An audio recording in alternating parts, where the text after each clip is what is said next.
ஒரு நண்பரின் துரோகம். நண்பனியை நம்பிக்கை துரோகம் செய்தான். இந்த உலகத்துல நட்பு என்பது ஒரு நிழல் மாதிரி. ஒரு உண்மையான நண்பன் என்றால் நம் நிழலை கூட காத்துக்கொள்வான். ஆனா சில நம்பிக்கை துரோகம் செய்வர்களுக்கு இந்த கதை ஒரு பாடம். ஒரு காலத்துல ஒரு அமைதியான கிராமத்துல ராஜன் என்ற ஒரு நல்ல மனிதன் வாழ்ந்து கொண்டிருந்தார். ஏதாகிய பின்னர் ஒரு நாள் அவர் புனித யாத்திரைக்கு செல்ல முடிவு செய்தார். யாத்திரைக்கு போகும் முன் தன் வாழ்நாள் முழுக்க சேமித்த தங்க காசுகளை ஒரு பையில் வைத்து தன் நண்பன் தீனதயாளிடம் கொடுத்தார். நண்பா, இது என் பொக்கிஷம். நான் ஒரு ஆண்டிற்குள் திரும்ப வரவில்லை என்றால் இதை நல்ல காரியத்துக்கு செலவு பண்ண என்று சொல்லி ராஜன் நிறைந்த நம்பிக்கையுடன் யாத்திரை சென்றார். தீனதயாளனுக்கு அந்த தங்க காசை பார்த்தவுடன் பேராசை வரத் தொடங்கியது. தங்க காசுகளை அவனே வைத்துக் கொள்ள முடிவு செய்தான். ராஜன் சில வருடங்களுக்கு பிறகு யாத்திரையை முடித்துக்கொண்டு தன் சொந்த ஊருக்கு திரும்பினார்.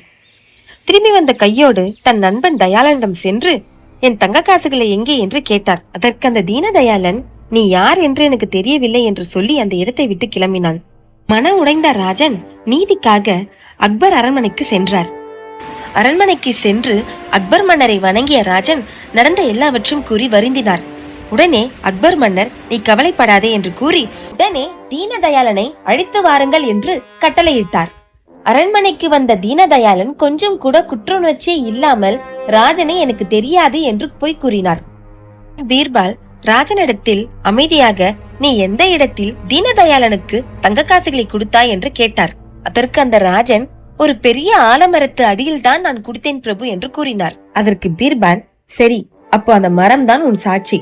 நாளைக்கு மரத்தை கொண்டு வா, அது உண்மையை சொல்லட்டும் என்றார். இந்த அறிவுறுத்தலை கேட்டு அரண்மனை முழுக்க சிரிப்பில் மூழ்கியது. ஆனால் பீர்பால் மட்டும் அமைதியாக இருந்தார். இதனை கேட்ட ராஜன் மனம் குழம்பியபடியே அங்கிருந்து கிளம்பினார். ராஜன் வெளியேறியதும் பீர்பால் தீனதயாளனை நோக்கி, அந்த மரம் தூரமாக இருக்குமோ என்று கேட்டார். தீனதயாளன் கொஞ்சம் கூட யோசிக்காமல், ஆமாம் பிரபு, ராஜன் இப்போ அங்கே போயிருக்க மாட்டார், அந்த இடம் ரொம்ப தூரம் உள்ளது என்று கூறினார். பீர்பால், இதோ நீயே சிக்கிக் கொண்டாய். அந்த இடம் எங்கே இருக்கிறது என்று உனக்கு எப்படி தெரிந்தது? அப்போ ராஜன் சொல்வதுதான் உண்மை என்றார். உடனே அக்பர் மன்னர் ஆச்சரியப்பட்டார். எப்படி பீர்பால் கண்டுபிடித்தாய் என்று கேட்டார். அதற்கு பீர்பால் அமைதியாக தலை வணங்கி, மன்னா, உண்மைக்கு சாட்சி தேவைப்படாது, ஆனால் பொய்யானுக்கு அவன் சொல்வதே சாட்சி என்றார். என்னை கேட்ட தீனதயாளன் மிரண்டு போனான். ராஜனிடம் மன்னிப்பு கேட்டு அவன் தங்க காசுகளை திருப்பி அவனிடமே கொடுத்தான். பீர்பாலின் புத்திசலித்தனத்தால் மீண்டும் உண்மை வெளிச்சத்திற்கு வந்தது. நம்பிக்கை என்பது ஒரு விதை போன்று. அதை பேணி வளர்த்தால் அது ஒரு மரமாக வளரும். துரோகப்படுத்தினால் வாடி நசுங்கிவிடும்.